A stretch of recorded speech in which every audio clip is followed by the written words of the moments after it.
ఆరవ వచనం నుంచి చదువుదాము. నేను చదువుతున్నాను, మీరు చాలా సైలెంట్గా వినండి. లైను చూడండి. మరియు ఆ దూత ఇలాగు నాతో చెప్పెను, ఈ మాటలు నమ్మకములను సత్యములను అయి ఉన్నవి. ప్రవక్తల ఆత్మలకు దేవుడగు ప్రభువు త్వరలో సంభవింపవలసిన వాటిని తన దాసులకు చూపుటకై తన దూతను పంపెను. ఇదిగో నేను త్వరగా వచ్చుచున్నాను. ఈ గ్రంథంలోని ప్రవచన వాక్యములను గైకొనువాడు ధన్యుడు. యోహానును నేను ఈ సంగతులను వినినవాడను, చూచినవాడను. నేను విని చూచినప్పుడు వాటిని నాకు చూపుచున్న దూత పాదముల ఎదుట నమస్కారం చేయుటకు సాగిలపడగా అతడు వద్దుసును, నేను నీతోను ప్రవక్తలైన నీ సహోదరులతోనూ ఈ గ్రంథమందున్న వాక్యములను గైకుని వారితోనూ సహదాసుడను. దేవునికే నమస్కారము చేయమని చెప్పాను. దేవునికి స్తోత్రం కలుగునుగా. హల్లెలూయా, హల్లెలూయా. రైట్.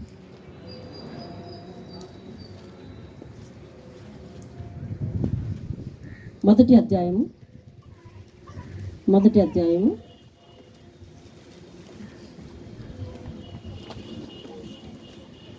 మొదటి వచనం నుంచి చదువుతున్నాం. యేసుక్రీస్తు తన దాసులకు కనపరచుటకు దేవుడు ఆయనకు అనుగ్రహించిన ప్రత్యక్షత. ఈ సంగతులు త్వరలో సంభవింపనై ఉన్నాయి. అది ఆ పేజీలు అలాగే పట్టుకుని ఉండండి. ఇప్పుడు మనం చదివిన 6వ వచనం చూద్దాం. 22వ అధ్యాయం 6వ వచనం 3వ లైన్. త్వరలో సంభవింపవలసిన వాటిని, జాగ్రత్త చూస్తున్నారు కదా, త్వరలో సంభవింపవలసిన వాటిని తన దాసులకు చూపుటకే తన దూతను పంపెను. మళ్ళీ 1వ అధ్యాయం. ఈ సంగతులు త్వరలో సంభవింపనయ్యున్నవి. ఆయన తన దూత ద్వారా వర్తమానం పంపి తన దాసుడైన యోహానుకు వాటిని సూచించను. అతడు దేవుని వాక్యమును గూర్చి, యేసుక్రీస్తు సాక్ష్యమును గూర్చి తాను చూచినంత మట్టుకు, అంటే కింద ఏమని రాసింది అంటే చూచినదంతటినీ గూర్చి అని రాసింది, సాక్ష్యం ఇచ్చాను. సమయం సమీపించినది గనుక ఈ ప్రవచన వాక్యములు చదువువాడును వాటిని విని ఇందులో రాయబడిన సంగతులను గైకొని వారు ధన్యులు. 7వ వచనం, 22వ అధ్యాయం 7వ వచనం. ఇదిగో నేను త్వరగా వచ్చుచున్నాను. ఈ గ్రంథంలోని ప్రవచన వాక్యములను ఎవరు ధన్యులు? 1వ అధ్యాయం 3వ వచనంలో ఏమని రాసి ఉందంటే, ఈ ప్రవచన వాక్యములు చదువువాడు వాటిని వినువాడు, ఇందులో రాయబడిన సంగతులు గైకొనువారు ధన్యులు. ఎందుకనంటే సమయం సమీపించిపోయింది కాబట్టి. 6వ వచనం, 22వ అధ్యాయం 6వ వచనం. ఇదిగో నేను త్వరగా వచ్చుచున్నాను. ఈ గ్రంథంలో ప్రవచన వాక్యములను గైకొనువాడు ధన్యుడు. దేవునికి స్తోత్రం కలుగును గాక. హల్లెలూయా. ప్రార్థన చేద్దాం. పరిశుద్ధుడా, ఈ వాక్యములను బట్టి నాతో మాట్లాడి ఈ ప్రకటన గ్రంథములు ధ్యానములను ఆయన ముగింపుకొచ్చున్నాం. దీని యొక్క ఫలితార్థం మాలో నెరవేర్చండి. దేవానికి స్తోత్రం. ఏ ఉద్దేశంతో ఒక నరునికి ఇట్టి దర్శనమును చూపించినావో, ఏ ఉద్దేశంతో వీటిని గ్రంథస్థం చేయించినావో, ఏ ఉద్దేశంతో ఈ సంగమునకు ఈ వర్తమానాలు వినిపిస్తున్నావో, నీ ఉద్దేశ్యములు మా అందరి హృదయాలలో, ఒక్కరు కూడా మేము తప్పిపోకుండా అందరి హృదయాలలో, చిన్న నుంచి పెద్ద వరకు అందరి హృదయాలను నెరవేర్చిన నాయన నీకు స్తోత్రాలు చెల్లిస్తున్నాం. నీ ప్రయాస వ్యర్థం కాకుండా అయ్యా తండ్రి, మేమందరము నీకు ఫలభరితంగా కనిపించడానికి సహాయం అనుగ్రహించాం. యేసునామంలో అడిగి వేడుకుంటున్నాను తండ్రి, ఆమేన్. దేవునికి స్తోత్రం కలుగును గాక. హల్లెలూయా. 2 వాక్యాలు మీకు కంపేర్ చేసి చూపించాను. అక్కడ దేవుడు సంభవింపబోయే వాటిని చూపిస్తున్నాడు. ఈ సంగతులు ఇప్పుడు జరిగిపోలేదు కదా, జరిగిపోయినాయా? జరిగిపోలేదు. సంభవింపబోయేవి అవి ఎలాంటివంట? నమ్మకములై ఉన్నాయి, సత్యములు అయి ఉన్నాయి. దేవుని స్తోత్రం. నమ్మదగినవి, సత్యమై ఉన్నవి. దేవుని స్తోత్రం. అంటే ఎందుకంత రూఢిగా నమ్మకము సత్యము అని రాస్తా ఉన్నాడు అని అంటే, దీనిని ఎంతమంది వ్యతిరేకించడంలో గెలవచ్చేమో కానీ అవి సంభవించి తీరుతాయి అంతే. అర్థమవుతుందా మీకు? వ్యతిరేకించటంలో, కాదు అనటంలో, అవి తప్పు అనటంలో, ఒక వ్యక్తికి వచ్చిన కళని కొట్టి పారేయటంలో, లేదు అసలు ఈ దేవుడే లేడు ఇదంతా కల్పితం అనేటట్లో, ఎందులోనైనా వారు గెలవచ్చేమో కానీ ఆ కాలం వచ్చే నాటిగా జరి తీరుతాయి. ఆనాడు వారి ఆత్మ సిగ్గుపడక తప్పదు. అందుకని రాయించాడు అన్నమాట. ఇవి నమ్మకం, సత్యం. కాబట్టి ఇవన్నీ త్వరలో సంభవింపబోతూ ఉన్నాయి. కాబట్టి నేను నీకు చూపించటానికి మరి ఒక దూతను ఏర్పాటు చేసుకున్నాను అని చెప్పి దేవుని వాక్యాలు రాయబడుతున్నాయి. దేవుని స్తోత్రం కలుగును. హల్లెలూయా. ఇప్పుడు అసలైన కీలకమైన విషయం ఒకటి చెప్పాడు, వినండి. సంగమా, దేవుని వాక్యం విషయంలో చాలా జాగ్రత్తగా ఉండాలి. మనం లోకంలో చాలామంది క్రైస్తవులను చూస్తాం, మనం బయట వాళ్ళను చూస్తాం. చాలామంది క్రైస్తవులను చూసినప్పుడు ఒకంత నీవు వాక్యానికి కట్టుబడిన వాడు అయితే గనుక వాళ్ళని చూసినప్పుడు, కొంతమందిని చూసినప్పుడు నీకేమనిపించచ్చు అంటే, నేనే ఇంత ముక్కు మూసుకొని ఉన్నాను, నేనే ఇంత చేతులు బెగబట్టుకొని ఉన్నాను ఏంటి, నేనే ఇంత ఖచ్చితంగా ఎందుకు ఉండాలి, ఇదిగో వాళ్ళు ఎంతో స్వేచ్ఛగా ఉన్నారు కదా అని అనిపించవచ్చు. దేవుని వాక్యానికి నువ్వు కట్టుబడి ఉంటే నీకు కొంచెం ఇరుకుగా ఉన్నట్టు అనిపించవచ్చు, కానీ దేవుడు తన పరిశుద్ధమైన లోకంలో నీ ఆత్మకు విశాలత కలగజేస్తాడు. దేవుని స్తోత్రం కలుగును. ఈరోజు ఈ లోకము దాని ఆశలను చూసి మనము ఇంత ప్రకటన గ్రంథ ధ్యానాలు విని లోకం అనే వాంఛలోని మనం పడిపోయినట్లయితే కనుక మనకు పరలోక ప్రాప్తం అనేది ఉండదు. పరలోకము ప్రాప్తం గురించి, ప్రకటన గురించి నేను విన్నాను ఆయన. ప్రకటన గ్రంథాన్ని మొదటి అధ్యాయం నుంచి చివరి అధ్యాయం వరకు అప్పచెప్పగలను కూడా అని నువ్వు అన్నా కూడా ఎవ్వరూ మనల్ని పరలోకంలో చేర్చుకునే పరిస్థితి ఉందా? లేదు. ఎందుకనంటే దేవుడు కంఠస్థాల మీదను లేదా వాక్యాలు వల్లించటం మీదను పరలోకం ఆధారపడి లేదు. స్పష్టంగా చెప్పాడు చివరికి వచ్చేసరికి. ఏంటంటే గైకొనువారు. ఏమన్నాడమ్మా? గైకొనువారు అంటే అనుసరించు వారు. దేవుని స్తోత్రంగా. మొదటి అధ్యాయంలో మనకు కొంచెం వెసులుబాటు ఉంది. ఏమిటో తెలుసా? కాలం దగ్గర పడుతుంది కాబట్టి ఇందులో చదివేవారు ధన్యుడే, వినేవాడు ధన్యుడే, గైకొనివాడు కూడా ధన్యుడే అన్నది. చివరికి వచ్చేసరికి నేను త్వరగా వచ్చేస్తున్నాను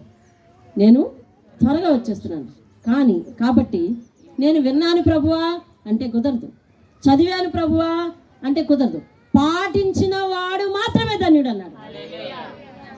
మీకు అర్థమవుతుందా? ఫైనల్ లిస్ట్కి వచ్చేసరికి, ఫైనల్ స్టేజ్కి వచ్చేసరికి దేవుడు మనకున్న రాయితీలు తగ్గించేశాడు. అర్థమైందా? ఇప్పుడు ఎవరు వెళ్తారు, ఎవరు ఖచ్చితంగా ఆ పరలోక దర్శనాన్ని పొందుకుంటారు, ఆ సముఖంలో ఉంటారు, ఆయన సింహాసనం ఎదుట ఉంటారు అని అంటే దేవుని వాక్యాన్ని అనుసరించేవారు మాత్రమే. అనుసరించటంలో నాకు కష్టంగా ఉందండి, అనుసరించటంలో నాకు టైం సరిపోవట్లేదు, అనుసరించటంలో నా సర్కిల్ సరిపోవట్లేదు, అనుసరించటంలో నా వ్యాపారం సరిపోవట్లేదు, అనుసరించటంలో నా వ్యక్తిత్వం సరిపోవట్లేదు, అనుసరించటంలో నా వయసు సహకరించట్లేదు అని అన్నావు అనుకో, అనుసరించే వారికి అంతేకా అనుసరించాల్సిందే. ఏది కావాలి అని అంటే ఇదిగో ముందున్న దర్శనం, ఇదిగో ముందు పేజీలో మనకు వివరించాడు. ఏమనంట? గొర్రె పిల్ల యొక్క సింహాసనం దానిలో ఉంటుందంట. దేవునికి స్తోత్రం. ఆయన దాసులు ఆయనను సేవిస్తారంట, ఆయన ముఖ దర్శనము చేస్తారంట, ఆయన నొసళ్ళ యందు ఆయన నామం లిఖించబడి ఉంటుందంట. రాత్రి పగలు అనేవి లేకుండా, దివారాత్రములు అనేవి వేరు లేకుండా నిత్యము ఆయన కాంతిలోనే మనము ప్రకాశిస్తూ ఉంటామంట. దేవుని స్తోత్రం కలుగునుగాక. ఆ వీధులు బంగారు మయమైనవంట, ఆ పునాదులు రత్నములతో పొదగబడినవంట, ఆ గుమ్మముల మీద 12 అపోస్తలుల పేర్లు రాయబడ్డాయంట, విలువైన వెలగల రాళ్లతో ఆ పరలోక పట్టణము నిర్మించబడినదంట. దేవుని స్తోత్రం కలుగునుగాక. ఇప్పుడు చెప్పు, పరలోకము అంత అందంగా అలంకరించబడి ఎందుకు ఏర్పాటు చేశాడు? ఎవరి కోసం? ఎవరి కోసం? నా కోసం. ఇట్స్ ఇండివిజువల్ ఎక్విటెన్స్. ఈ భక్తి ఇండివిజువల్. ఇదిగో నువ్వు అనుసరించకపోతే నీ కుటుంబం వారిని అందరినీ అనుసరించేటట్లు చేస్తున్నానండి. అనేక మంది ఆత్మలు నేనే తీసుకొచ్చాను. ఆ ఆత్మలందరూ కూడా పరలోకం వెళ్ళడానికి నేనే కారణమయ్యాను. కానీ నేనే ఏదో ఒక స్టేజ్లో నేను తప్పిపోయాను. నాకు కన్సిడరేషన్ ఇవ్వమంటే ఇవ్వడు దేవుడు. గై కొనాలి మనము. దేవుని స్తోత్రం కలగాలి. ఎవరిది వారే వ్యక్తిగతమైన పరిశీలన పరీక్ష ఇక్కడ. దేవుని స్తోత్రం. అటువంటి పరీక్షలో మనం నెగ్గగలగాలి. ఎందుకండి మనకే ఈ పరీక్షలు? పరలోకం నీ కొరకే దాచబడి ఉన్నది కాబట్టి. ఎందుకండి లోకంలో వానికి లేవు? లోకంలో వానికి స్వర్గం అని వారు వెతుకుతున్నారు, మోక్షం అని వారు వెతుకుతున్నారు. వారికి కావలసింది అదే. దేవుడు వారికి కూడా అది దయచేయునుగాక. కానీ మార్గము మాత్రము బలి అయిన గొర్రె పిల్ల మాత్రమే. దేవుని స్తోత్రం. హల్లెలూయా. ఇందుకు విరుద్ధంగా ఎన్ని వాదనలు పుడుతున్నా, ఎంత మేధావులు చర్చిస్తున్నా, ఎంతమంది మేధావులు ప్రసంగిస్తున్నా కూడా ఈ మార్గము తప్ప పాపి అయిన మానవునికి బలి అయిన యేసుక్రీస్తు శరీరము ద్వారా తప్ప పరలోకమునకు చేరే వేరే మార్గము లేనే లేదు. దేవునికి స్తోత్రం కలుగునుగాక. శ్రేష్టమైన మార్గము దేవుడు మన కొరకు ఏర్పాటు చేసి ఉన్నాడు. ఏమిటంటే మన పాపములన్నీ పోవుట కొరకు బలి ఇచ్చుట అనేది ప్రధాన కర్తవ్యంగా చెయ్యాలి మనము.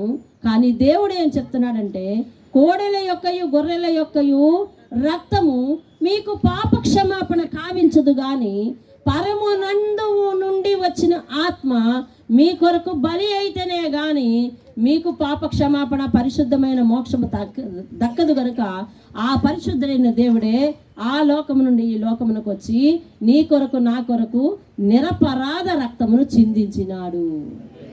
దేవుని స్తోత్రం కలుగు. కాబట్టి ఈ నిరపరాధ రక్తము చిందించి ఏ పాపము చేయక ఎవరైతే బలి అయినారో, రక్తము భూమి మీద వలకించి మన పాపముల నిమిత్తము బలి అయినారో, ఆ బలి మనందరి శిరస్సుల మీదకి కూడా వర్తిస్తుంది. ఎవరైతే దానిని అంగీకరిస్తున్నారో వారికి మాత్రమే ఇదిగో నువ్వు అన్న స్వర్గము, నువ్వు ఆకాంక్షించే స్వర్గము, నువ్వు అనుకున్న పరలోకం, నీ భాష ఏదైనా కానీ అది దేవుని లోకం. ఆ దేవుని లోకానికి, ఆ పరిశుద్ధ పట్టణానికి నువ్వు హక్కుదారుడు అవుతావు, హక్కుదారురాలు అవుతావు. దేవుని స్తోత్రం కలుగు. ఇవి నమ్మకం, సత్యమైనవి. ఇందులో ఈ సత్యానికి వ్యతిరేక వాదనలు ఉంటాయి కానీ వ్యతిరేక వర్తమానం ఉండదు. దేవుని స్తోత్రం కలుగు. అంటే వ్యతిరేకంగా జరగటం ఉండదు. దేవుని స్తోత్రం కలుగు. వర్తమానం అంటే తెలుసు కదా, ఇప్పుడు జరుగుతున్నది కదా, అలాగా వ్యతిరేక వర్తమానం అంటే వ్యతిరేకంగా జరిగేది ఉండదు.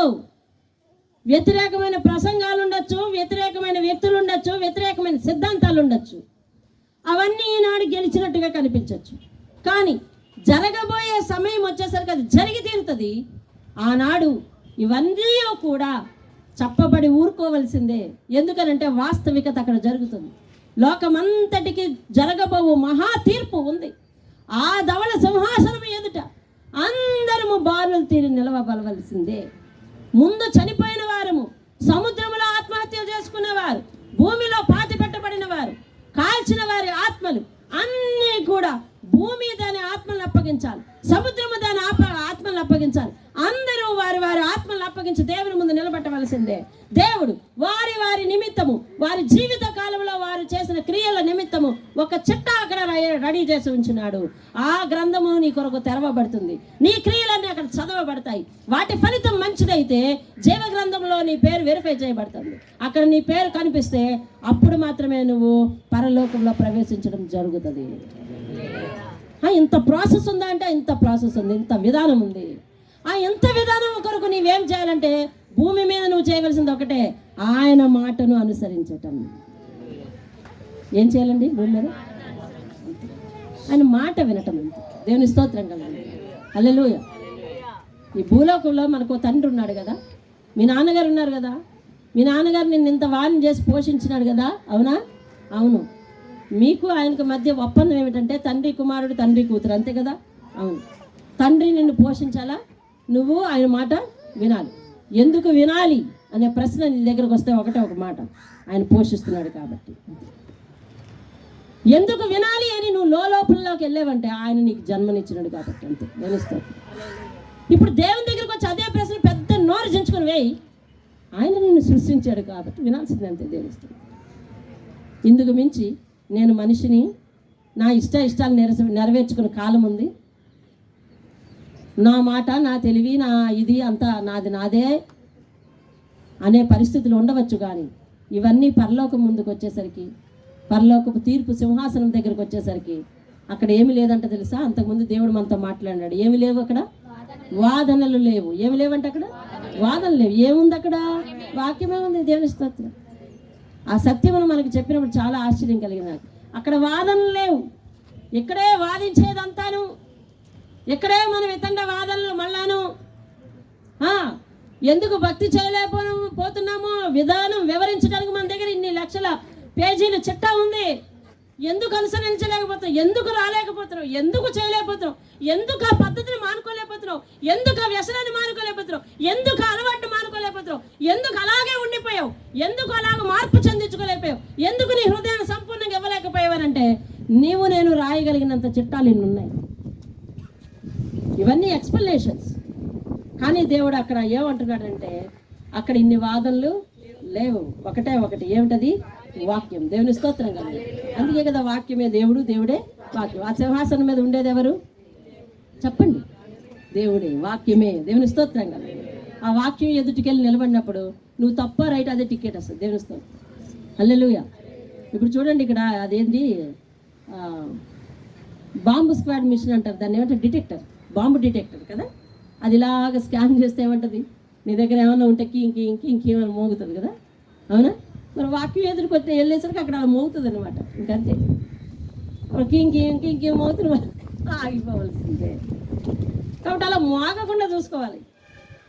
వాక్యం దగ్గరకు వచ్చేసరికి అందుకనే దేవుడు యాకోబు పత్రికలో ఎక్కడ అనుకుంటా వాక్యము మన నిజ స్వరూపంను చూపించే అద్దం అంట. దేవుని స్తోత్రం కదా. ఆ అద్దం ముందుకు వెళ్ళి నిలబడినప్పుడు నువ్వు ఎలాగున్నావో అలాగే కనిపిస్తుందా లేదా? చెప్పాలి మీరు. ఎలా ఉన్నామో అలాగే కనిపిస్తుందా లేదా? అలాగే కనిపిస్తుంది. ఏదో తేడా కనిపిస్తుందా? కనిపించదు. అద్దం యొక్క విలువ తీసి పడేయడానికి ఇక్కడ ఇప్పుడు గొప్ప గొప్ప యాప్లు వచ్చినాయి కదా. ఆ యాప్లోకి వెళ్ళి మనం నిలబడితే అబ్బో ఇంకోలా కనబడతా ఉన్నాం. ఇదేమిటిది? పభ్య. అవునా? మామూలుగా నువ్వు వెళ్ళి నిలబడు, ఆ యాప్ ముందు పెట్టుకో, అందులో నీ ఫేస్ పెట్టు, అంతే రూపం మారిపోతుంది. మళ్ళీ ఒక క్లిక్ మన ఫోటో తీసేసుకొని అదే నిజమైన ఫోటోని పంపించేస్తున్నాం అందరికీ. నిజానికి అది కాదు. అవునా? చూసారా యాప్లు? చూసారా? అసలు అర్థం ఏం చేయాలండి? ఫోటో ఏం చేయాలి? నీ నిజ స్వరూపాన్ని చూపించాలి. ఇప్పుడు అపవాది చూసినా ఎలాంటి టెక్నికల్ ఉపయోగిస్తూ ఉన్నాడో అని నువ్వు ఇలా కనిపిస్తావు కానీ ఇలా తయారైతే అలా అందంగా ఉంటావు తెలుసా అని చెప్తున్నాడు. అంతేనా? ఆ యాప్ యొక్క అర్థం ఏంటండి? ఆ యాప్స్ యొక్క సారాంశం ఏమిటి? మంచి మనిషిగా ఉంటాడు, ఆ యాప్ ముందెట్టుకుంటాడు, పెట్టేసరికి రాక్షసుల్లాగా 2 కొమ్ములు వస్తాయి. అంటే నువ్వు ఇలా ఉంటున్నావు కానీ ఇలా ఉంటే కూడా బాగుంటుంది అని చెప్తుంది. అంతే కదా ఆ యాప్ సారాంశం. మళ్ళీ దానికి క్లిక్ మరి ఫోటో తీయించుకొని దాన్ని డీపీ పెట్టుకుంటా. అంటే నేను ఒక్కొక్కసారి ఇలా కూడా ఉంటాను, నా ఇంటర్ ఫీలింగ్స్ ఇలా కూడా ఉన్నాయి అని చెప్పటం. అర్థమైందండి? ఒకసారి దేవుడు మాట్లాడాడు కదా, స్టేటస్ కోసం డీపీ కోసం ఏదో మాట్లాడాడు. సరే నేను వెళ్ళలేదు, ఆ వర్తమానం మళ్ళీ ఓపెన్ చేసుకోవాలి. ఈ యాప్లని ఎందుకు? నిజస్వరూపాన్ని కప్పిపెట్టేవి కదా. కానీ దేవుని వాక్యము మన పాతకాలపు అర్థం. దేవుని స్తోత్రం. ఏ అర్థం అది? పాతకాలపు అర్థం. అది ఎలాగున్నావో అలాగే చూపిస్తుంది. నీ మనసైనా నిన్ను మోసం చేయొచ్చు కానీ అర్థం నిన్ను మోసం చేయదు. వాక్యం అర్థం లాంటిది. దాని ఎదుటకు నువ్వు నిలబడిన వెంటనే నీలో ఉన్న ప్రతి లోపము స్కాన్ అవుతుంది. అలా అవుతున్నట్టయితేనే నువ్వు సత్యవాకును సత్యముగా గ్రహిస్తున్నట్టు. దేవుని స్తోత్రం కలిగా. లేకపోతే నీకు దానిలో లోపాలు కనిపిస్తూ ఉంటాయి. వాక్యంలో లోపాలు కనిపిస్తుంటాయి, వాక్యం చెప్పేటోళ్ళలో లోపాలు కనిపిస్తుంటాయి. వాక్యము నిజ స్వరూపమునకు చూపించే అర్థము. దేవుని స్తోత్రం కలిగా. కాబట్టి అక్కడికి వెళ్ళేసరికి ఇన్ని వాదనలు లేవు, ఇన్ని సిద్ధాంతాలు లేవు. కేవలం ఏమున్నదంటే వాక్యమే ఉంది. దేవుని స్తోత్రం కలిగా. ఏముంది అక్కడికి వెళ్ళేసరికి? కేవలం వాక్యమే ఉంది. దేవుని స్తోత్రం. చూడండి అక్కడ ముందుకు వెళ్తున్నాను చూడండి.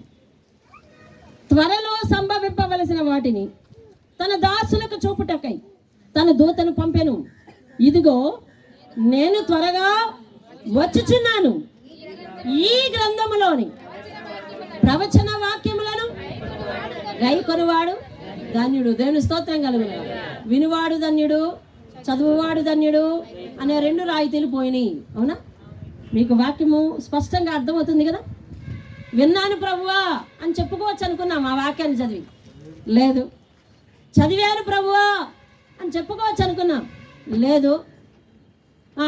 ఇప్పుడు ఏం చెప్పాలి? అనుసరించాను ప్రభువా అని చెప్పగలిగితేనే అక్కడ ఉండడానికి, లేకపోతే లేదు. కాబట్టి అనుసరణలో గొప్ప బహుమానం ఉందండి. దేవుని స్తోత్రం కదా. రాత్రి ఆత్మీయాభివృద్ధి కూడికకు వచ్చిన వారు ఒక ఆజ్ఞ విన్నారు. మనకు సాధారణంగా 10 ఆజ్ఞలు, దేవుని ఆజ్ఞలు అని అంటే ఏం గుర్తొస్తాయంటే 10 ఆజ్ఞలే గుర్తొస్తాయి. ఎంతసేపు ఆ 10, ఎంతసేపు ఆ 10, పదే ఆ 10 చదవడం అంట. రాత్రి చెప్తా అన్నాడు దేవుడు. పదే చదివినా 10 అవి. కాబట్టి అందులో ఏమన్నదంటే నరహత్య చేయకూడదు ఉంది కదా, ఉందా? ఆ ఆజ్ఞ చదివిన అంటే మన భుజాలు ఇలాగ ఎగిరిపోతున్నాయి. ఎప్పుడూ చేయలేదు.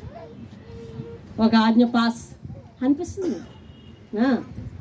దొంగతనము చేయకూడదు, భుజాలు లేచిపోతాయి. అమ్మ ఈ ఆజ్ఞ నేను పాస్ అయిపోయాను. ఇలా 10 ఆజ్ఞల పరిధిలోనే మనం ఉండిపోతా ఉన్నాం. అందులో కూడా పడిపోయే వాళ్ళని చాలామంది ఉన్నాం.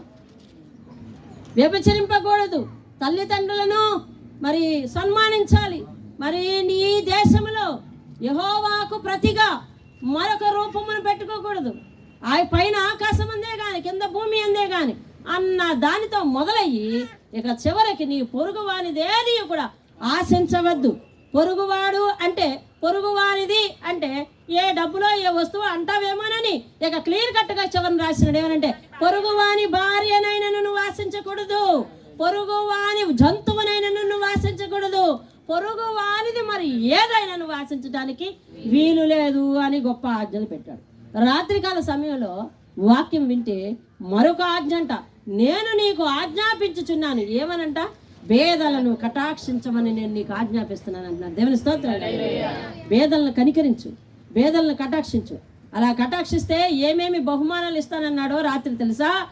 ఆపత్కాలంలో ఉంటే నిన్ను ఆదుకుంటాను, రోగ శయ్య మీద ఉంటే నిన్ను లేవనెత్తుతాను, నీవు చేయ ప్రయత్నములు, నీవు తలపెట్టు కార్యములన్నీ సఫలం చేస్తాను, ఇదిగో పరలోకములో నిన్ను జ్ఞాపకం చేసుకుని అక్కడ నిన్ను ఉంచుతానన్నాడు. దేవుని అందుకని ఈ మేలులు పొందుటకు నువ్వు ఈ ఆజ్ఞ పాటించాలని నేను నీకు ఆజ్ఞాపిస్తున్నాను అన్నాడు. దేవుని స్తోత్రంగా. ఇది 10 ఆజ్ఞల్లో ఏది లేదు కదా. 10 ఆజ్ఞలే జీవితాంతం 10 ఆజ్ఞలే అని అనుకుంటే కాదు. దేవుని ధర్మశాస్త్రం నందు ఉన్న ప్రతి వాక్యాన్ని మనం ఏం చేయాలంట? గైకొనాలి. దేవుని స్తోత్రం. హల్లెలూయా. అబద్ధమైనది ఏదియు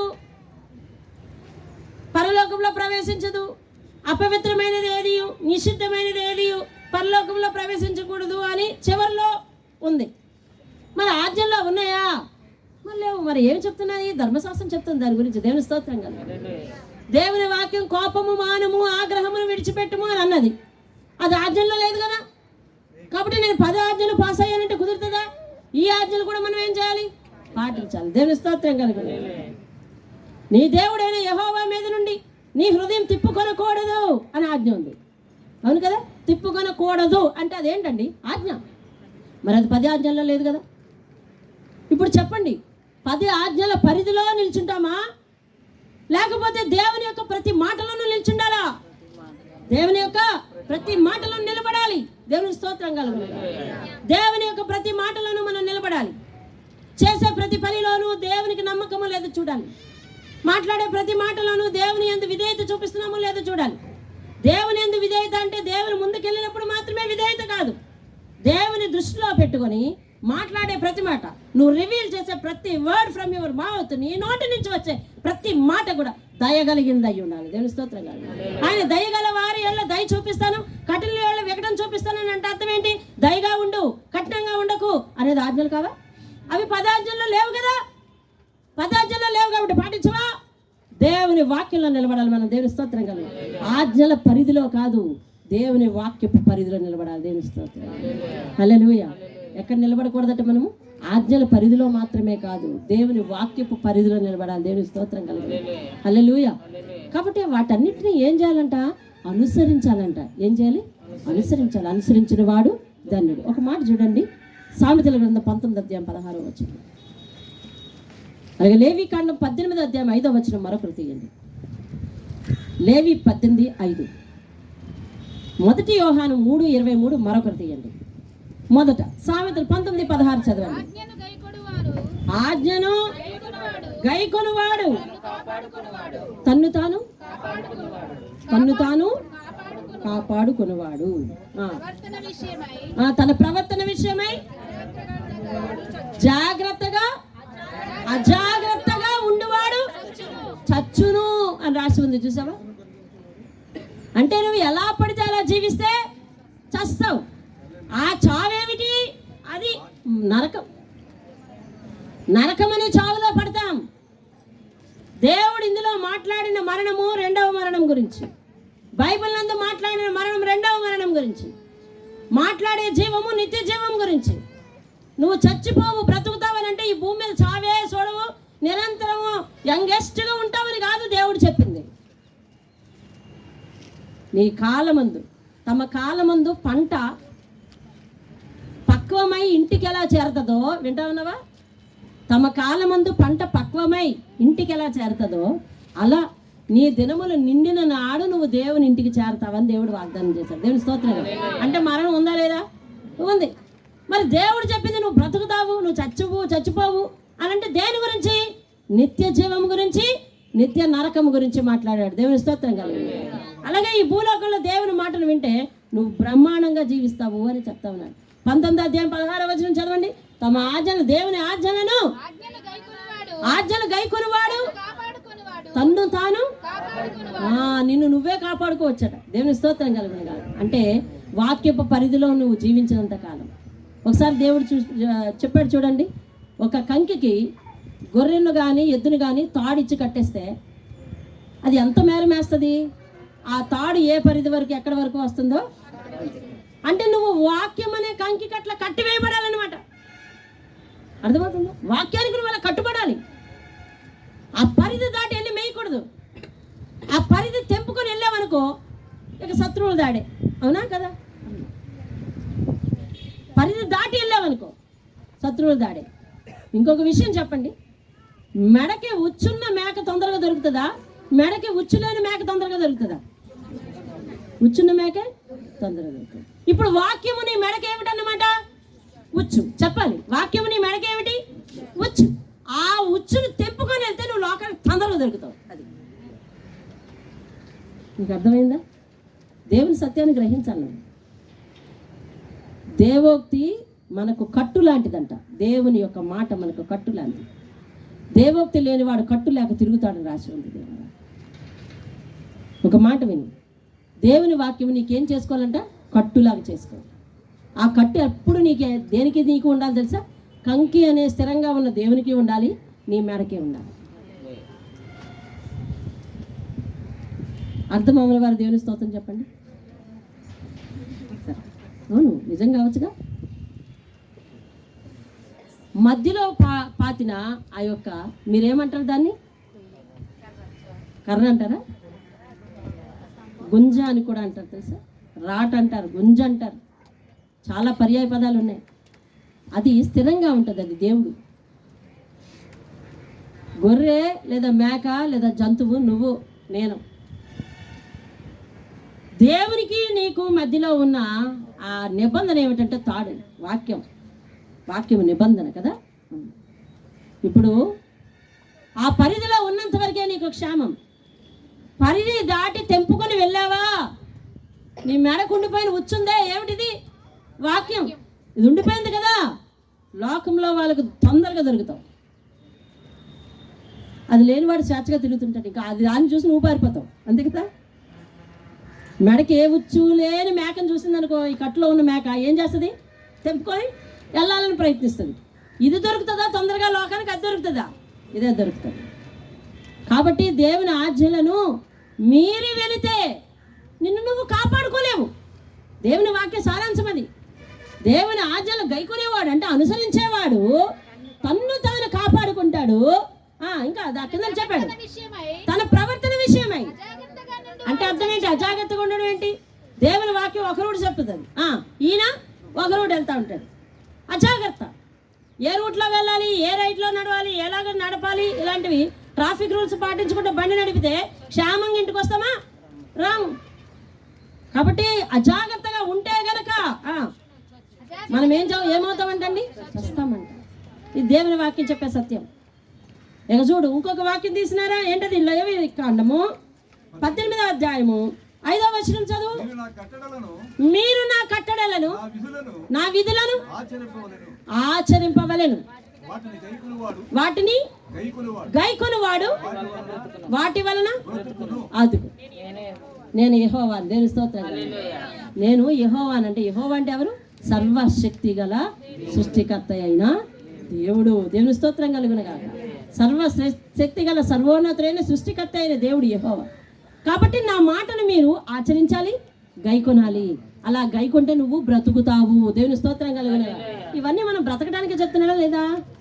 మనం కాపాడుకోవడానికి, మనం బ్రతకడానికి చెప్తున్నాడు. ఇంకొకటి చూడు, మొదటి యోహాను పత్రిక 3వ అధ్యాయం 23వ వచనం చూడు.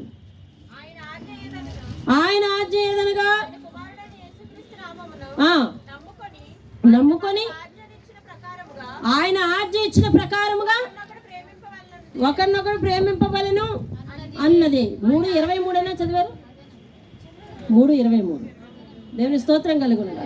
అది ఆయన ఆజ్ఞలు ఎక్కడెక్కడ ఉన్నాయో వాటిని గైకొనాలంట. గైకొనాలి అన్నది ఆజ్ఞ. దేవుని స్తోత్రం కలుగునుగా. అది చదవండి. అదేంటది? ఆయన ఆజ్ఞలు గైకొనివాడు ఆయన యందు నిలిచి ఉండును. ఇప్పుడు పరలోకంలో వెళ్ళి మనం ఎవరి దగ్గర నిలబడతామండి? దేవుని దగ్గర నిలబడతాం. అంటే పరలోకంలో అట్టి భాగ్యం ఇస్తాడు. భూలోకంలో ఆయన మాట పాటించుట అంటే అర్థం ఏంటంటే వాక్యమే దేవుడు అన్నాం కదా. వాక్యంతో అంటే దేవునితో జీవిస్తున్నట్టు అన్నమాట. దేవుని స్తోత్రం. అంటే ఇతర మనుషుల కంటే, ఆప్తుల కంటే, స్నేహితుల కంటే, మనం నమ్ముకున్న వారి కంటే వాక్యాన్ని అనుసరిస్తున్న వానికి దేవుడు అతి సన్నిహితంగా ఉంటాడన్నమాట. దేవుని స్తోత్రం. హల్లెలూయా. అతి దగ్గరగా ఉంటాడు దేవుడు. దేవుని యొక్క ప్రసన్నతను దగ్గరలో అనుభవించాలి అంటే ఆయన వాక్యాన్ని పాటించాలి. ఆయన అంత దగ్గరగా మన దగ్గరే ఉంచుకున్నప్పుడు, మన హృదయంలో ఉంచుకున్నప్పుడు మనకి ఏ అపాయం కూడా రానే రాదు. దేవుని స్తోత్రం కలుగునది. రాత్రి చెప్పిన మాట అదే, నీవు ఆపత్కాలంలో పడితే కనుక నేను నిన్ను రక్షిస్తాను. రోగ మంచం మీద ఉంటే కనుక నేను నిన్ను రక్షిస్తాను. నువ్వు చేసే కార్యాలన్నీ నేను సఫలపరుస్తాను. నువ్వు చేసే ప్రయత్నాలన్నీ నేను సఫలపరుస్తాను. నిన్ను నీతిమంతుల జాబితాలో నిలబెడతాను. నీతిమంతుల సింహాసనం ఎదుటి నిలబెడతాను అంటూ ఉన్నాడు. దేవుని స్తోత్రం కలిగి ఆజ్ఞలు గైకొనాలి. ఏదో వచ్చి వెళ్తున్నాం అన్నట్టు మనం ఉండడానికి లేదు. మన జీవితం అలాంటిది కాదు. పరిశుద్ధుడైన దేవుడు తన ప్రాణం పెట్టి కొనుక్కున్న ప్రాణాలు ఇవి. దేవుని స్తోత్రం. గత కాలంలో ఎలా బ్రతికేవో అది వదిలిపెట్టే. గతాన్ని జ్ఞాపకం చేసుకో. చేసిన మేలుల విషయం అయితే జ్ఞాపకం చేసుకో. నీ పాపములన్నీ గత కాలంలో ఉన్నవన్నీ జ్ఞాపకం చేసుకో. ఒకవేళ జ్ఞాపకం చేసుకుంటే నీ మనసు చెడినదైతే, పూర్తిగా మారు మనసు పొందకపోతే గతకాల పాపాల వైపు మళ్ళీ వెళ్తావేమో. కాబట్టి గతాన్ని విడిచిపెట్టు. దేవుని వాక్యాన్ని స్పష్టంగా విను. దేవుని సన్నిధిలో ఉన్న కాసేపు సెల్ ఫోన్స్ ఆఫ్ చేస్తే బాగుంటుంది. కాబట్టి దేవుని అందే నీ మనసు నిలుపుకుంటే బాగుంటుంది. దేవుడు చెప్తా ఉన్నాడు ఏమనంటే, ఇదిగో గతకాల సంగతులన్నీ, గతకాలంలో ఏ విధమైన అవిధేయతతో నువ్వు జీవించావో వాటన్నిటిని నేను పట్టించుకోను. నీ గతాన్నంతా నేను కొట్టివేస్తున్నాను. నీ పాపంలో నీవు క్షమిస్తున్నాను. కాబట్టి గతకాల సంగతులన్నీ మర్చిపో. ఇదిగో దేవుని జ్ఞాపకం చేసుకుని ఆయన ఆజ్ఞలు పాటిస్తూ నాతో పాటు నడవమని దేవుడు ఆజ్ఞాపిస్తున్నాడు. దేవుని స్తోత్రం కలిగి. ఎందుకో తెలుసా? ఆయన త్వరగా వస్తున్నాడట. ఎందుకని? ఇంతకుముందు ప్రకటన స్టార్ట్ చేసినప్పుడు మనకేమని చెప్పాడు? కాలము సమీపమై ఉన్నదని చెప్పాడు. ఇప్పుడు ఏమంటున్నాడు? త్వరగా వచ్చుతాను. ఇలా త్వరగా వస్తున్నానని రాసి ఎన్ని వేల సంవత్సరాలు అయిందో తెలుసునా? అంటే టైం ఇంకా అయిపోయిందా లేదా? ఉన్న సమయంలో కొంత తరిగిపోయిందా లేదా? తరిగిపోయింది. చాలా మటుకు తరిగిపోయిందని చెప్పారు. కాబట్టి ఆయన రాకడ ఎప్పుడో ఏమో తెలియదు. ఒకసారి చూడండి, మరొక వచనం 12వ వచనాన్ని చదవండి. 12వ వచనం, ఇదిగో నేను చాలు. 20వ వచనం చదవండి.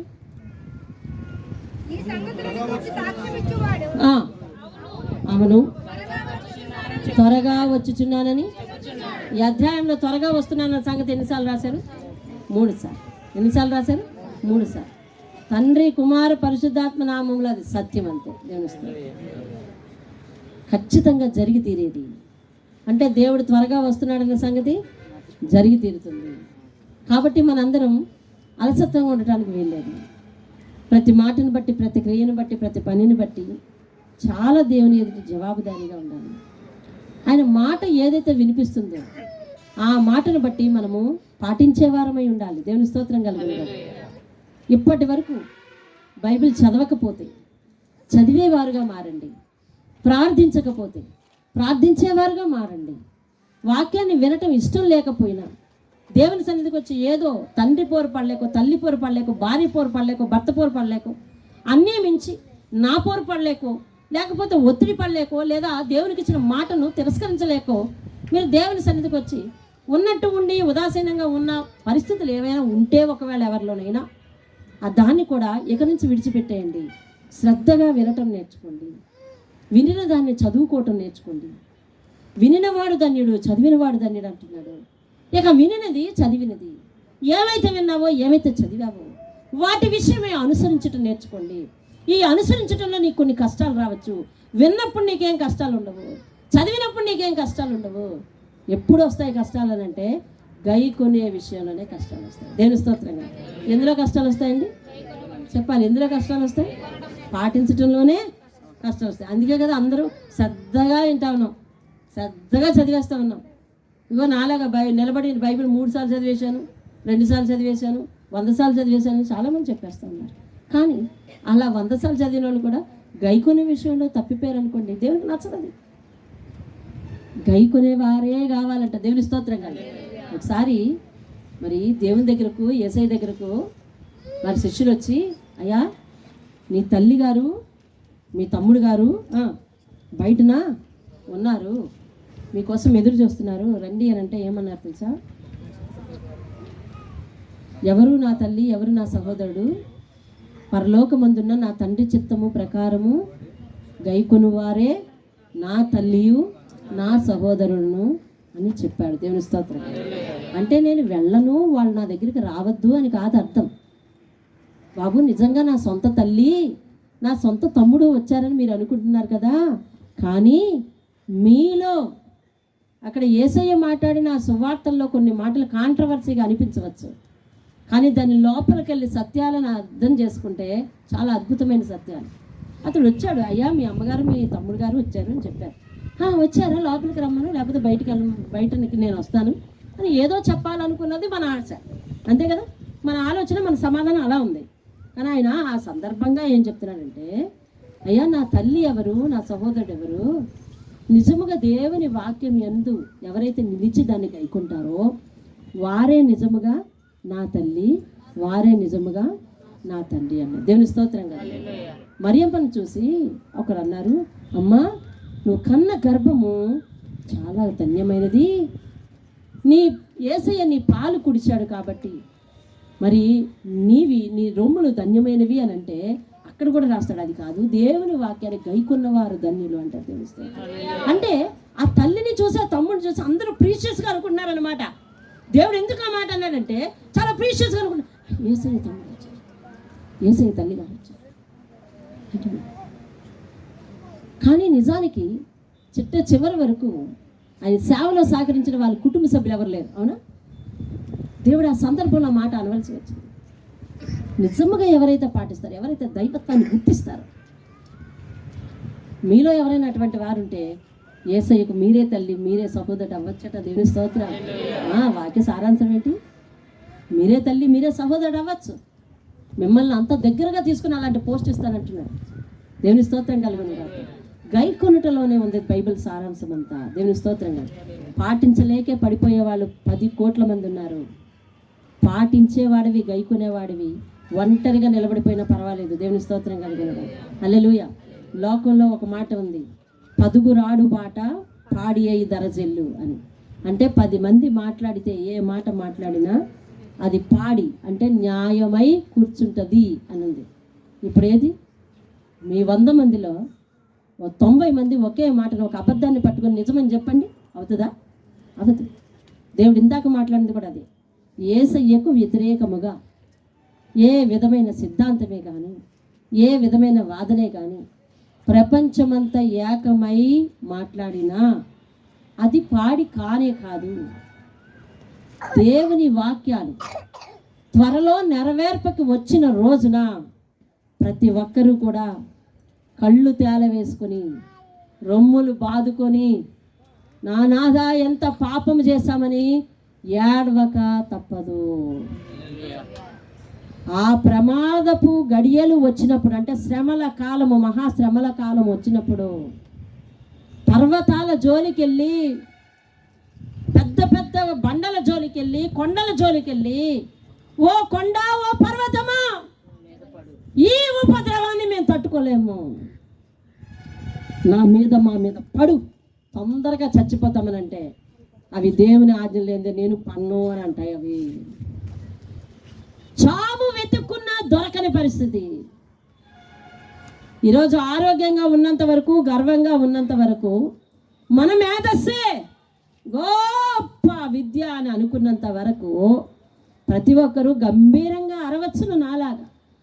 కానీ దేవుని వాక్యానికి వ్యతిరేకంగా ఉన్న ఏ వాదనే కానీ, ఏ సిద్ధాంతమే కానీ, ఏ వ్యక్తే కానీ పరలోకంలో ప్రవేశించే అవకాశం లేనే లేదు. హల్లెలూయా.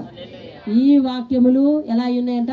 నమ్మకమైనవి. చెప్పండి, ఇప్పటి వరకు మీరు విన్న వాక్యములు ఏమై ఉన్నాయి? నమ్మకమైనవి, సత్యములైనవి అయి ఉన్నాయి. దేవుని స్తోత్రం కలగండి. అవి దూత మరి యోహానుకు చూపించటం జరిగింది. మనం 2 వచనాలు 3 వచనాలు చదివాము, కానీ దేవుడు మనకు 2 వచనాలనే చెప్పినాడు. కాబట్టి గై కొనుటలో చాలా జాగ్రత్త తీసుకోవాలి. గై కొని వారికి చాలా ఆజ్ఞలు. గై కొంటే నువ్వు బ్రతుకుతావు, గై కొంటే నువ్వు చచ్చిపోవు, గై కొంటే నువ్వు నిన్ను కాపాడుకుంటావు. నీ ప్రవర్తన విషయంలో అజాగ్రత్తగా నడవద్దు. నీ ప్రవర్తన ఏదైతే ఉందో దాని విషయంలో అజాగ్రత్తగా ఉండదు ఎప్పుడు కూడా. నా దేహాన్ని నేను ఎలా ఈడ్చుకెళ్తున్నాను, నా ప్రాణాన్ని దేవుని మాట చేత పోషిస్తున్నానా లేదా అనే విషయాల్లో నువ్వు చాలా జాగ్రత్త తీసుకోవాల్సి ఉంది. అలా జాగ్రత్త తీసుకుండా అజాగ్రత్తగా నడిపిస్తే, ఇదిగో ట్రాఫిక్ రూల్స్ పాటించకుండా, రెడ్ లైట్లను గ్రీన్ లైట్లు చూడకుండా, స్పీడ్ బ్రేకర్లు పట్టించుకోకుండా ఒకడు ఒకే స్పీడ్తో ప్రయాణం చేస్తే వాడి జీవితం కొద్ది నిమిషాల్లో ఏమవుతుందో, అలాగే దేవుని ఆజ్ఞలు పాటించక వాటిని గైకొనక మనం ముందుకుగానే నడిస్తే మన జీవితం అట్లనే ఉంటుంది. కాబట్టి దేవుని వాక్యపు పరిధిలోనే మనం కట్టుబడి ఉండాలి. దేవుని స్తోత్రం కలిగి దాన్ని మించిపోకూడదు. దాన్ని మించిన వాదన దుష్టుని నుండి పుట్టిందని దేవుడు చెప్తున్నాడు. దేవుని స్తోత్రం. కాబట్టి వాటిని పాటించడంలో మనం వెనకంజ వేయద్దు. దేవుని మాటను గైకొందాం. ఏ మాట వినిపిస్తున్నదో, ఏ మాట చదువుకుంటున్నావో, దేవుని వాక్యం చదవని అలవాటు ఎప్పటికీ ఎవరి దగ్గరైనా ఉంటే గనక ప్రతి నిత్యము దేవుని వాక్యాన్ని చదవండి. అది మీ నోటికి పలకటానికి వస్తున్నా రాకపోయినా దేవుడే ఇస్తాడు. అర్థమైన అర్థం కాకపోయినా దేవుడే చెప్తాడు. మీరు బైబిల్ తీసే ముందు పరిశుద్ధాత్ముడా నాకు చదవటానికి శక్తి, పలకటానికి శక్తి, అర్థం కావటానికి శక్తి అని దావీదంత మహారాజే మరి దేవుని వాక్యాన్ని చదివేటప్పుడు ఇలాగూ ప్రార్థన చేసుకున్నాడు. ఏమనంటే, నీ ధర్మశాస్త్రమందు ఉన్న ఆశ్చర్యమైన సంగతులు చూచున్నట్లుగా నా కళ్ళు తెరువు ప్రభువా అని ప్రార్థన చేసుకొని చదివినాడు. కాబట్టి మీరు కూడా అలా చదివితే దేవుని వాక్యము నీకు తెలుస్తుంది. దేవుని స్తోత్రం కలిగిన వాక్య ప్రకారం జీవిస్తేనే ఆ వాక్యం నిన్ను రక్షిస్తుంది. వాక్య ప్రకారం నువ్వు నడిస్తేనే ఆ వాక్యం నిన్ను మరి కాపాడుతుంది, ఆపదల నుంచి బయటపడుతుంది. మోకరిద్దాం, ప్రార్థన చేసుకుంటాం.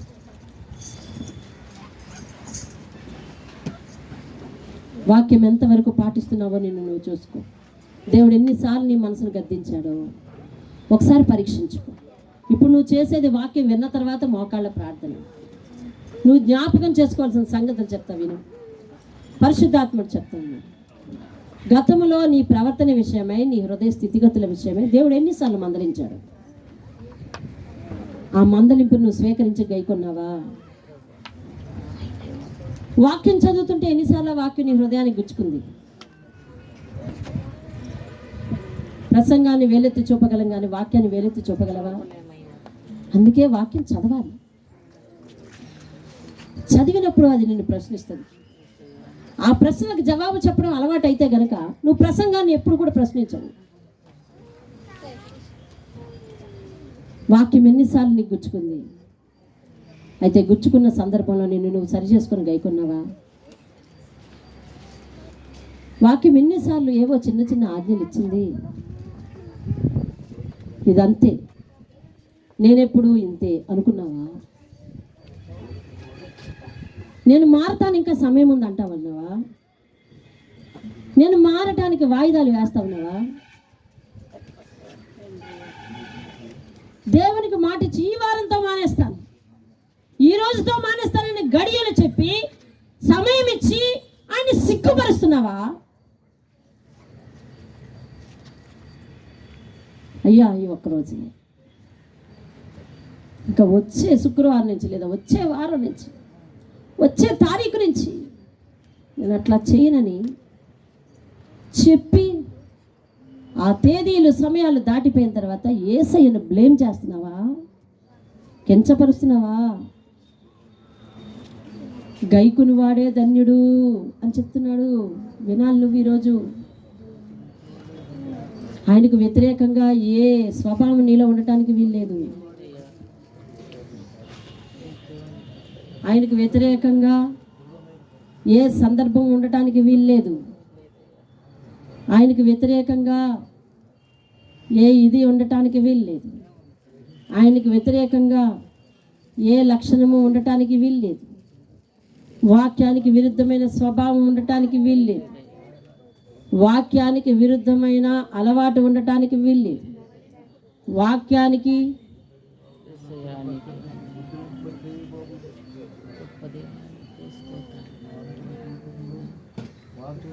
వాక్యానికి విరుద్ధమైన ప్రవర్తన ఉండటానికి వీల్లేదు. వాక్యానికి విరుద్ధంగా వాదన ఉండటానికి వీల్లేదు. దేవుడు ఫైనలైజ్ చేసి చెప్పాడు ఏమనంటే, గైకొంటావా ధన్యుడవు, పాటిస్తావా ధన్యుడవు. బైబిల్ నందున్న ప్రతి ఆశీర్వాదము నీకే, ప్రతి తలాంతు నీకే, ప్రతి క్షేమము నీకే, ప్రతి విషయంలో నా కాపుదల నీకే, నేనే నీ దగ్గర ఉంటానని దేవుడు సెలవిస్తున్నాడు. ప్రార్థన చేసుకుందాం, ఒప్పుకోలు ప్రార్థన చేసుకో. గైకును వాడే ధన్యుడు ఫైనలైజ్ అయిపోయింది. ఆఖరి జాబితాలో నిలబెట్టిన వారు ఎవరంటే వాక్యాన్ని పాటించేవారే.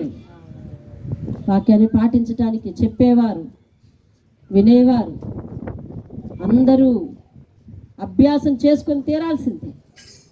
నేను చెప్పేస్తున్నాను గడిచిపోయింది అనుకోవడానికి ఎవ్వరికీ లేదు. నీవు కూడా నామమాత్రుడివే. ఒకంతకొస్తే అందరికంటే జవాబు చెప్పవలసింది ప్రసంగికులే. ఇందులో ఏమాత్రము దీనికి విరుద్ధమైన వాదన లేదు, నో ఎగ్జంప్షన్. కాబట్టి గైకొంటావా ధన్యుడవు. ఫైనలైజ్ అయిపోయింది. ఈరోజు నీ భక్తి జీవితం ఫైనలైజ్ అయిపోవాలి. రాజు నీ హృదయ సౌందర్యమును మెచ్చుకోవాలి.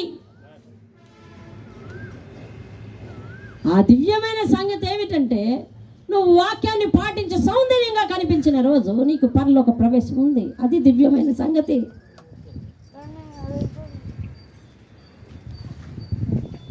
ఎన్నిసార్లు ఆయనకు మాట ఇచ్చి తొట్టిపోయావేమో, వాయిదాలు వేస్తున్నావేమో, ఏదో నీ సొంత వాదన. ఇదిగో ప్రభువా ఇందుకోసమే చేస్తున్నాను, అందుకోసమే చేస్తున్నాను, ఇందుకు నా బీపీ ఆపుకోలేకపోతున్నాను, అందుకు నా షుగర్ ఆపుకోలేకపోతున్నాను. ఏవో ఆయనకి ఏదో మాటలు చెప్తావేమో. నీ మాటలు ఆయన చెవిని పెట్టడయ్యా. నీ మాటలు వినేందుకు నీకంటే చిన్నపిల్లవాడు కాదు. మహాదేవుడు, సత్యవంతుడు. నిన్ను సత్యములోనికి ప్రవేశించడానికి ఒక సత్యమైన ఆజ్ఞ ఇస్తే దాని గురించి నువ్వేదో ఎక్స్ప్లెనేషన్ చెప్పటం ఆయనకు నచ్చదు. నచ్చే విధంగా ఉండు. సియోను కుమారి, రాజుని సౌందర్యమును కోరినవాడు అని దేవుని వాక్యం సెలవిస్తుంది. సంగమా, వాక్యమును పాటించట్లో నీ సౌందర్యం దేవుడు ఎన్నుకుంటాడు. ఆయన సముఖం ముందు నువ్వు వెళ్తావు. ప్రార్థన చేసుకున్నావు. మహాగణుడైన మా తండ్రి, నీ పరిశుద్ధ పాదాలకు వందనాలు చెల్లిస్తున్నాను.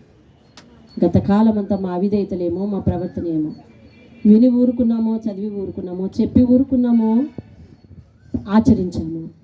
సమస్తం ఎరిగిన దేవుడు, గతమంతా నాయన తండ్రి అట్టి అవిధేయతలన్నీ కొట్టివేసి నేటి నుండి ఎవరైతే ఈ దినము మా ప్రవర్తన సరిచేసుకొని, అయ్యా నేను ఎన్నోసార్లు నీకు డేట్ ఇచ్చి నాయన నిన్ను బ్లేమ్ చేశాం ప్రభువా, నీకు సమయం విధించి మేము సిగ్గుపరిచాం, అవమానపరిచాం, నీకు మాట ఇచ్చి తప్పిపోయాం, తొట్టిల్లిపోయాం, అపనమ్మకస్తులం అయిపోయాం, అవిధేయులం అయిపోయాం, నీ దృష్టిలో మోసగండ్రం అయిపోయాం, నీకు మాట ఇచ్చి మాట తప్పిపోయాం, మాట తప్పిన వారం అయిపోయాం. అయ్యా నిజరక్షకుడా, మాతో మరలా మాట్లాడుతున్నారు, మమ్మల్ని సరి చేసుకోమని సెలవిచ్చినారు, అవకాశం ఇచ్చినారు. అటు అవకాశాలు మేము వినియోగించుకొని మేమందరము నాయన నీ ఆత్మ మాకు చెప్పిన సంగతులన్నీ గుర్తులో పెట్టుకొని వాక్యాన్ని వినటమే కాదు, చదవటమే కాదు, గైకుని వారుగా మేము తయారవటానికి సహాయం చేయండి. అలాగే ప్రార్థనా జీవితాన్ని, వాక్యాన్ని చదివే జీవితాన్ని, వినే ఆసక్తిని, అన్ని విషయాలను నాయన పెంచుకోవటానికి సహాయం చేయండి. ఇది మాకెంతో మేలుకరంగాను ఆశీర్వాదకరంగాను ఉన్నట్లుగా చూడమని యేసయ్య అతి శ్రేష్టమైన నామంలో అడిగి వేడుకుంటున్నాను పరమ తండ్రి. ఆమేన్. ఆమేన్. లేచి నిలబడతాం.